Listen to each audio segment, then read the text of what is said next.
তুফান ভাই, আমাদের এখন প্ল্যানিং, বড় বড় প্ল্যানিং করতে হবে। আমাদের বরবাদ এবং হচ্ছে যে তাণ্ডব, এই দুইটা নিয়ে আমাদের প্ল্যানিং শুরু করতে হবে। আমাদের কিভাবে কি করতে হবে বা কোনটা প্রচার আগে বা পরে, এটা নিয়ে আমরা একটু আলোচনা করি। যে তুফান ভাই বলেন, এখন বরবাদ আর তাণ্ডব এই দুইটা নিয়ে কিভাবে আমরা আগাবো, সামনের প্রোগ্রাম বা প্ল্যানিং কি কি আছে আপনার কাছে?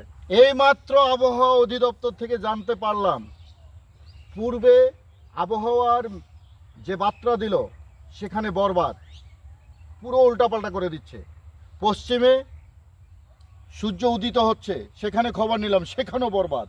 দক্ষিণে দমকা হাওয়ার মতো বরবাদ আসছে, উত্তরে শীতল হাওয়া বয়ে যাচ্ছে বরবাদ। তো সময়টা চলতেছে বরবাদের।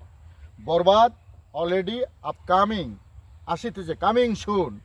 টাকলা ইকবালের ভাষায় বলতে হয় কামিং সুন মানেই তার সিনেমা সুপার ডুপার ব্লকবাস্টার। সেটা আমরা বলবো না, কিন্তু এটা মেগাস্টারের সিনেমা বরবাদ। এটা কি তুমি জানো যে বাংলা সিনেমার এই বিএফডিসির ইতিহাসে, এই 50 বছরের ইতিহাসে সবচেয়ে বিগ বাজেটের নির্মাণাধীন সিনেমা হলো এবার বরবাদ। আর এটার যে প্রমোশনটা হবে আন্তর্জাতিক মার্কেট লেভেলে। আবার এখানে অনেকে বলবে দরদও বলছিল কিন্তু অনন্য মামুন। এটা অনন্য মামুন না, এটা হলো মেহেদী হাসান হৃদয়। এবং মেহেদী হাসান হৃদয়ের নাটক জগৎ থেকে সিনেমায় পদার্পণ প্রথম। সে একটি ড্রিম নিয়ে এসেছে, এবং ড্রিমটি সে আজকে না, আজ থেকে প্রায় 7 বছর বিগত দিনগুলোতে একটা একটা করে সুই সুতার মতো গাঁথছে। গাঁথার পরে সে এটা মেকিং করছে বরবাদ। অতএব বরবাদ যেদিন সুপার ডুপার ব্লকবাস্টার সিনেমার হলে যেদিন রিলিজ হবে, তার পরের দিন আমরা এটার মূল্যায়ন করার পরে তাণ্ডব নিয়ে কথা বলবো। এর আগে যদি দুই একটা ছবি পোস্ট করি, যদি আমাদের মেগাস্টার শাকিব খান সত্যি সত্যি তাণ্ডবে তার শিষ্য চরিত্রে অভিনয় করেন, তাহলে সেক্ষেত্রে তার আগে আমরা তাণ্ডব নিয়ে কোনো কথা বলবো না। কেননা আমরা চাই প্রতিটি সিনেমা ব্লকবাস্টার হোক। বরবাদ ব্লকবাস্টারের পরে তাণ্ডব নিয়ে খেলবো, তাণ্ডব ব্লকবাস্টার করব, আপকামিং যতগুলো লাইন আপে আছে প্রতিটা নিয়ে কথা বলবো, কাজ করব। এভাবে আমাদের সিরিয়াল বাই সিরিয়াল কাজ করা উচিত। আর কেউ কেউ আমি দেখতেছি এখনই আমাদের কন্টেন্ট ক্রিয়েটররা, এজ এ সাকিবিয়ানরা, বরবাদ এবং তাণ্ডবকে সমান তালে নিয়ে যাচ্ছেন। এটা তাদের কাছে তাদের চিন্তা চেতনা, কিন্তু আমাদের চিন্তা চেতনা সেটা না। বরবাদ আলাদা প্ল্যাটফর্ম থেকে তৈরি হয়েছে, আলাদা ডিরেক্টর, আলাদা প্রডিউসার। তাণ্ডবটা সম্পূর্ণ আলাদা প্ল্যাটফর্ম থেকে আসবে। দুই জায়গাতে আমাদের মেগাস্টার শাকিব খান কাজ করতেছে। অতএব আরেক পরিচালক, আরেক ডিরেক্টর কখনোই আরেক পরিচালককে, অন্য ডিরেক্টরকে মেনে নেয় না। এটা হলো চলচ্চিত্রের বাস্তবতা।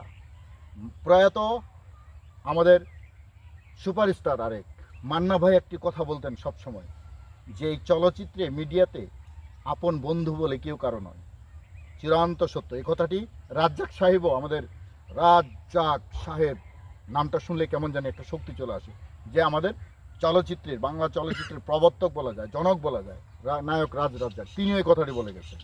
অতএব এখানে ওরা যতই জগা খুচুরি মিলাক না কেন, আমাদের ইউটিউবাররা, এটা আমরা মানি না। আমরা জানি যে আমাদেরকে ধাপে ধাপে আগাইতে হবে, কারণ আপনা তো আপনাই হে। এখন আমাদের এই যে আমরা যে প্রোগ্রামগুলো করি, এই যে ঈদ আসলে পর, ছবি মুক্তি পেলে পর, এই যে পরিকল্পনা কেমন কি আগাতে চান, যে কি কিরম কি করতে চান, তাণ্ডবের আর এই যে বরবাদ, এই দুইটা নিয়ে কি বলার আছে? বরবাদের পরিকল্পনা তো খুব ওভার সাকিবিয়ানদের পক্ষ থেকে।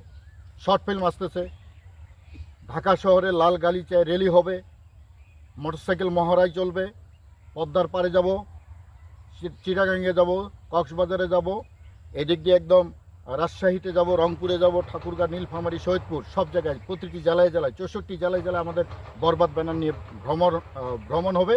পাশাপাশি প্রচারণা, প্রমোশন হবে, বিলবোর্ড হবে, ডিজিটাল বিজ্ঞাপন হবে, তারপরে ইউটিউব, ফেসবুকে আমাদের একটার পর একটা কন্টেন্ট আসতে থাকবে, যেটা হবে ইন্টারন্যাশনাল মানের কন্টেন্ট। এর থেকে আর বড় ইয়ে কী হতে পারে?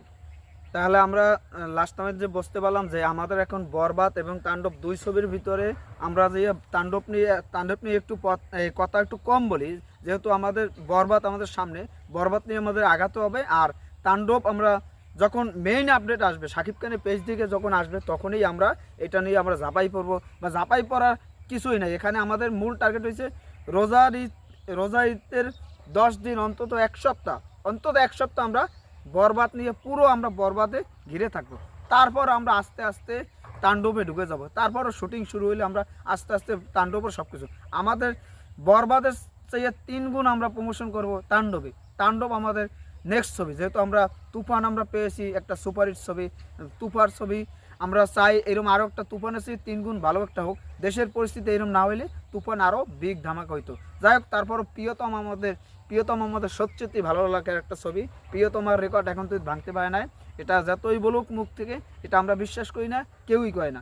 এই মাল্টিপ্লেক্সে তুফান ভালো চলছে, আর সিঙ্গেল স্ক্রিনে আর মাল্টিপ্লেক্স 2 জায়গা প্রিয়তমা ভালো চলছে, সেটা আপনারাও জানেন, আমি সাক্ষী। 15 দিন তোমার ছিলাম ঢাকা, তখনই আমরা দেখতে পাচ্ছি যে কোন ছবির দর্শক বেশি ছিল। এটা নিয়ে আপনারা সমালোচনা করবেন, কিছু করার নাই। আমাদের টার্গেট বরবাদ, তার হয়েছে তাণ্ডব। টেকনাফ থেকে তেতুলিয়া, রূপসা থেকে পাথুরিয়া, চারিদিকে এক আওয়াজ, বরবাদ বরবাদ বরবাদ। অতএব বরবাদের সাথে থাকুন, বরবাদ নিয়ে কথা বলুন। Borbaad international super duper blockbuster cinema হিসেবে বাংলা সিনেমার ইতিহাসে সোনার অক্ষরে নাম লেখার জন্য সাকিবিয়ানরা রেডি তো? আমি রেডি, বিজয় রেডি, আপনারাও রেডি থাকুন। তুফান ভাই, আগামীকাল কলম বরবাদের আমাদের শর্ট ফিল্ম আসতেছে, তার আগে ভালোবাসার গোলাপ ফুল। থ্যাংক ইউ বিজয়, তোমাকে অসংখ্য ধন্যবাদ হাজারো গোলাপ আমার মাঝে উপস্থিত করার জন্য। আমি মূলত বারবার প্রেমে পড়ি, এবার আবার নতুন করে বরবাদের প্রেমে পড়তে যাচ্ছি। আগামীকাল 7টার সময় আসতে আপনারা চোখ রাখুন।